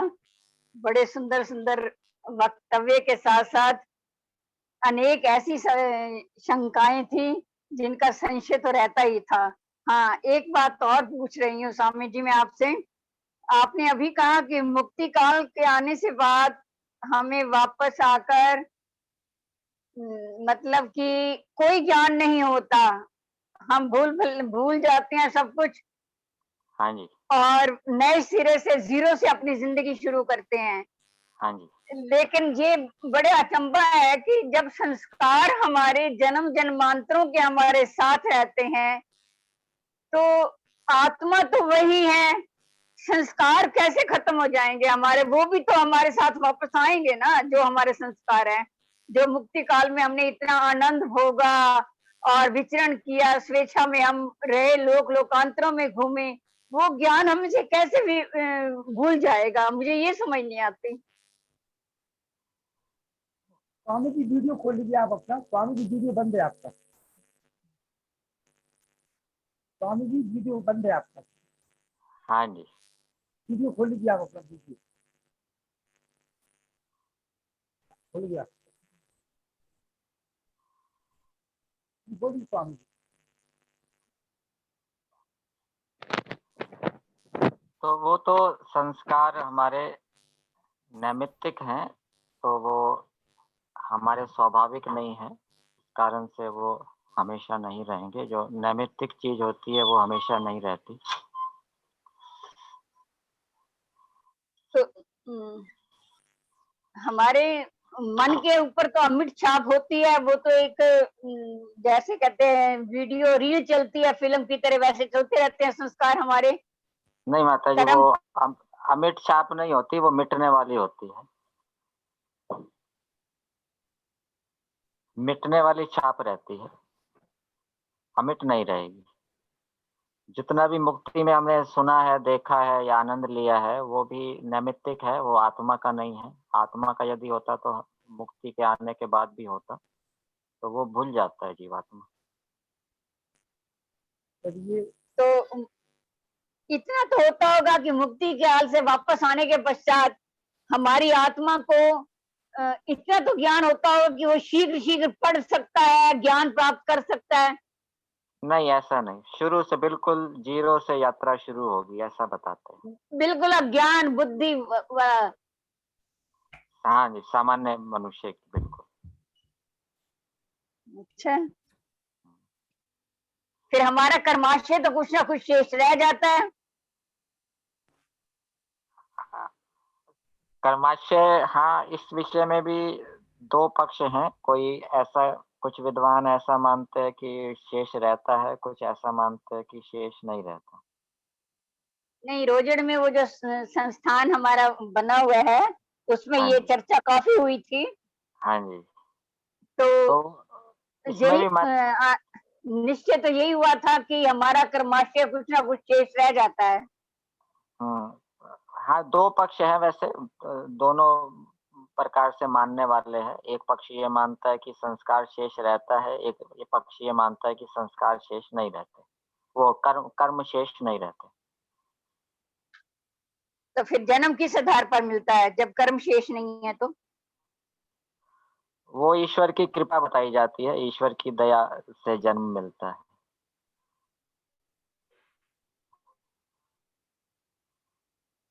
कहीं इसका मतलब फिर तब ईश्वर जहां जाए हमारा जन्म दे देता है। वैसे तो ईश्वर नहीं, हमारे कर्मानुसार जन्म देता है। तो जब वो भी जन्म जो मिलेगा वो सामान्य ही मिलेगा, विशेष नहीं होगा, क्योंकि वो ना पुण्य कर्म है ना पाप कर्म है, तो वो 0-0 हो गए ना, बराबर। तो वो सामान्य मनुष्य का ही जन्म मिलेगा। पिछला कर्माशय ना पुण्य कर्माशय है ना पाप कर्माशय है, तो दोनों तरफ 0-0 हो गया, बराबर हो गया, तो फिर सामान्य मनुष्य का ही जन्म मिलेगा, विशेष का तो मिलेगा नहीं, विद्वान का शरीर तो मिलेगा नहीं, ऐसा बताया जाता है। धन्यवाद आचार्य जी। हाँ, धन्यवाद। बहुत बहुत आभार। आज तो बहुत छोटे छोटे शंकाएं इतनी हुई जो हमारा ज्ञान बढ़ाते जा रहे हैं आप। अति अति धन्यवाद। आराधना जी पूछ लीजिए। व्यासनंदन जी पूछिए। जी, पूज्यपाद स्वामी जी ने जो विचार दिए उसमें अंतिम में मुझे भी शंका हो गई। आइए। और शंका का कारण यह हुआ कि मुक्ति से पुनरावृत्ति स्वामी दयानंद सरस्वती का वेदों के आधार पर सिद्धांत है, और मुक्ति से जब पुनरावृत्ति होती है, और मुक्ति का काल तो बहुत बड़ा है। हाँ जी।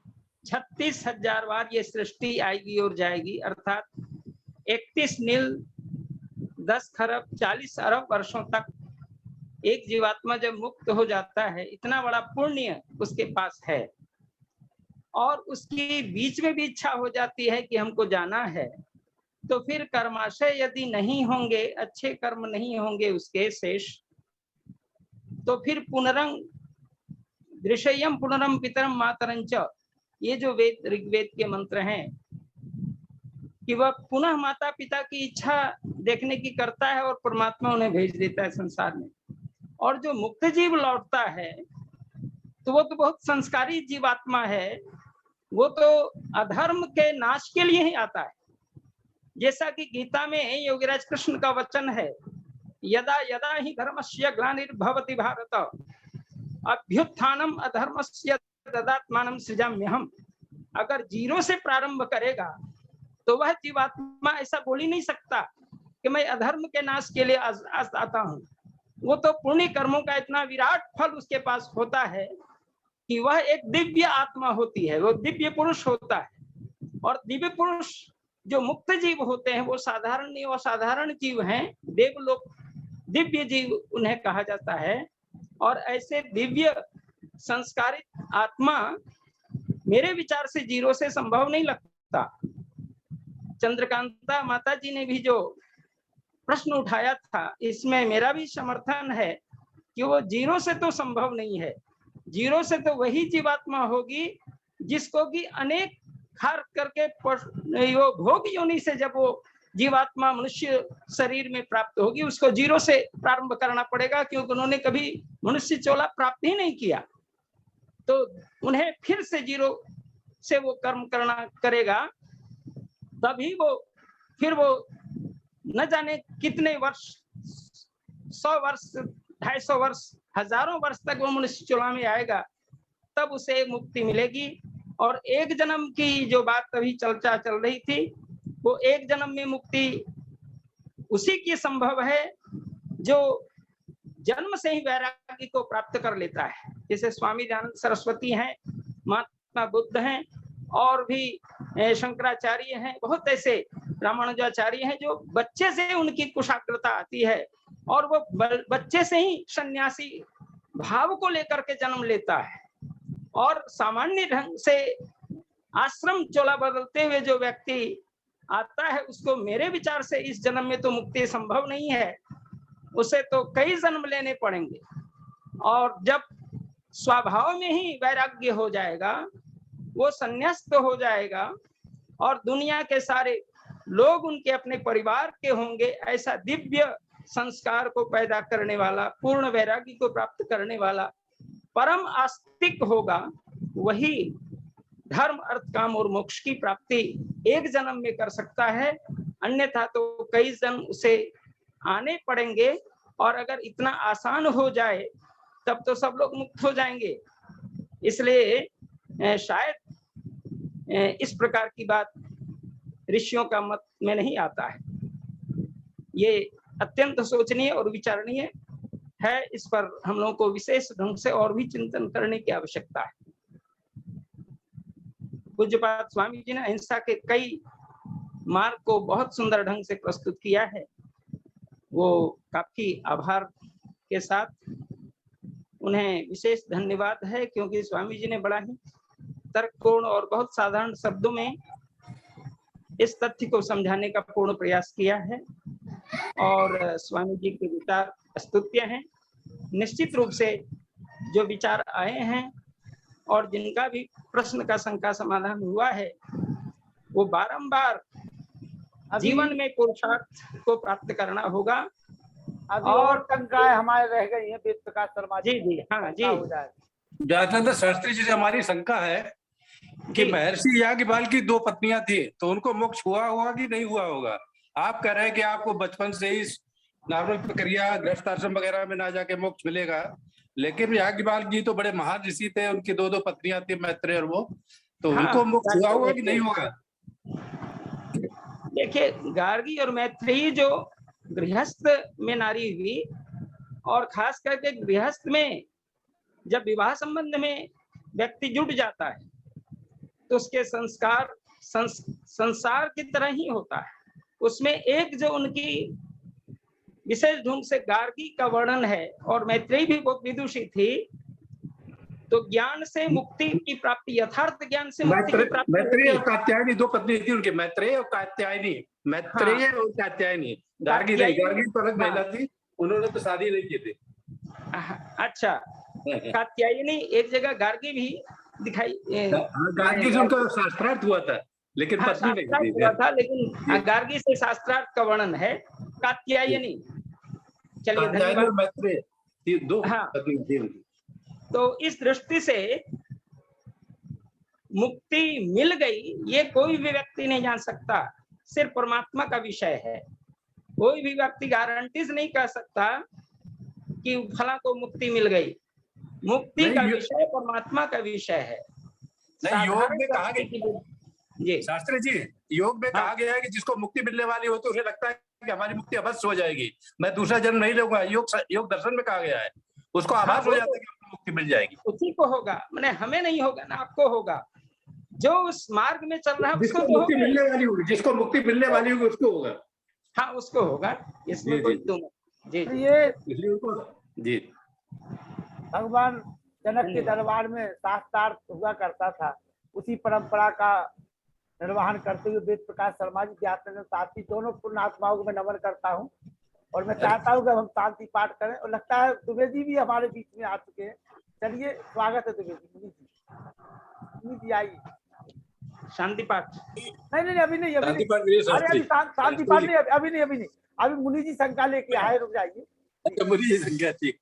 साधुवाद सभी महानुभावों के लिए मैं ये कह रहा हूँ कि हमारे डॉक्टर वेद प्रकाश शर्मा जी ने, डॉक्टर व्यासनंदन शास्त्री जी ने, माता चंद्रकांता जी ने और नरूला जी ने मेरे पक्ष से बहुत कुछ, मेरा एक ही प्रश्न था जिसको 4 भागों में बांट दिया गया है, मेरा लंबा ही प्रश्न था। अब मैं ये कह रहा हूँ, महर्षि दयानंद जी ने सत्यार्थ प्रकाश में प्रश्नोत्तर में लिखा है, पूछा गया कि केवल उन 4 ऋषियों को ही क्यों वेद का ज्ञान प्राप्त हुआ। तो हम वो कहते हैं कि जिन आत्माओं के पूर्व जन्म कर श्रेष्ठ अच्छे आचरण होते हैं, श्रेष्ठाचार के वातावरण होता है, उनको परमात्मा सबसे प्रथम वेद का ज्ञान पैदा करा देता है। तो मैं, जैसा कि अभी हमारे सम्मानीय व्यासनंदन शास्त्री जी ने पूछा है, कहा है कि वो तो फिर जैसे मान लो मुक्ति काल से आए हुए, क्योंकि सृष्टि के क्रम में ही वो वेदों का ज्ञान मिला था, तो क्या ये यथार्थ हो सकता है, उससे जुड़ सकता है हमारे प्रश्न से? जी, एकदम जुड़ेगा। बस यही तो मैं तो चाहता हूँ कि आप लोगों को बहुत बहुत साधुवाद।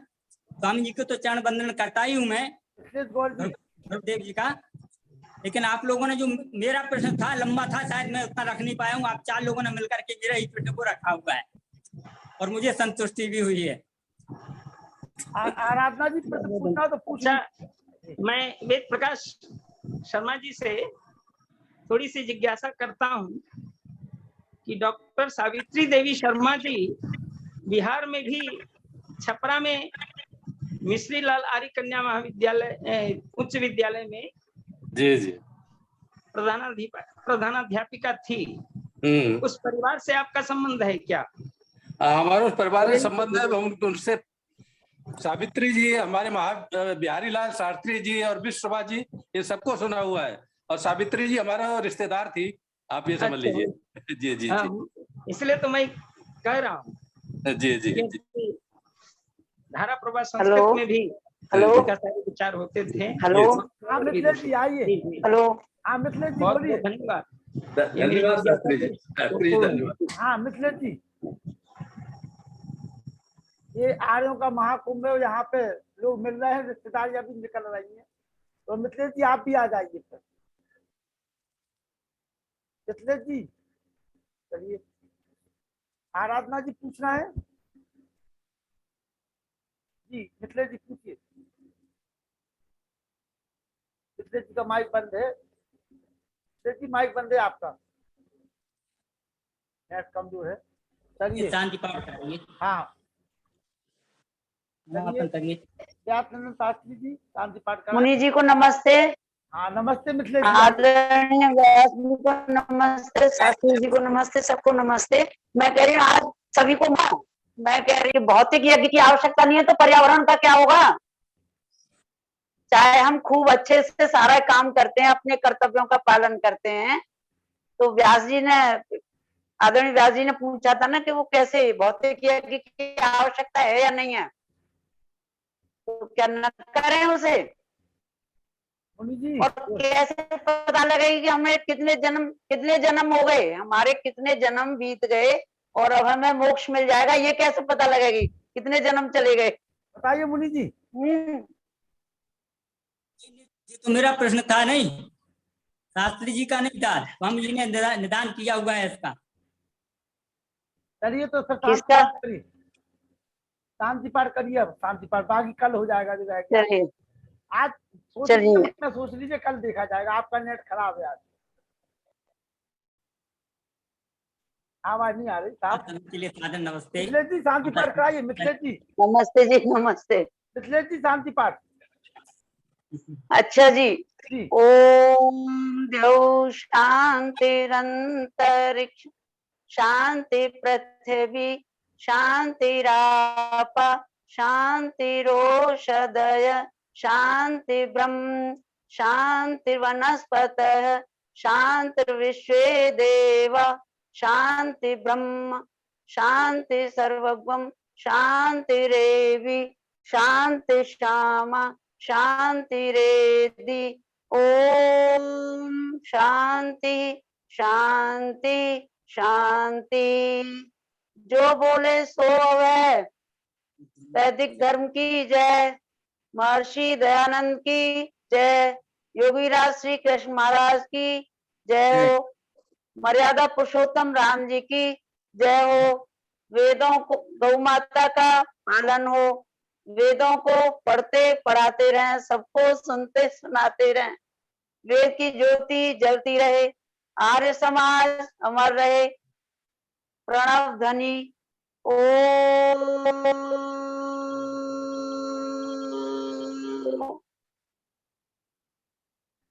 और वो त्रिपुरा वाला अकाउंट नंबर हमारे पास आ चुका है, मैं कुछ ही देर में सभी को भेज दूंगा। त्रिपुरा की जो हमारी बहन जी है जिन्होंने गुरुकुल खोला हुआ है, उनको हम सभी को सहयोग करना है, जो भी श्रद्धा से कर सके। ठीक है जी, नमस्ते, शुभ रात्रि। सभी को नमस्ते। नमस्ते सभी के लिए सादर। और मुनि जी नमस्ते। कल भी स्वामी जी सभी के लिए विशेष नमस्ते। मुनि जी दुबे जी नमस्ते, बहुत दिनों में मुलाकात हुई है। हम तो चिंतित रहते हैं, हम आपको देखते रहते हैं। मुनि जी कहाँ चले गए थे? आने लगा है और आपका चित्र आता नहीं है। मुनि जी आप कहाँ चले गए थे?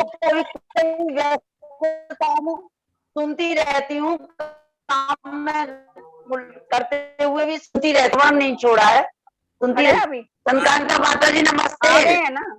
मुनि जी बच्चों को बुला लेते, उन्होंने मंगवाया होगा ना।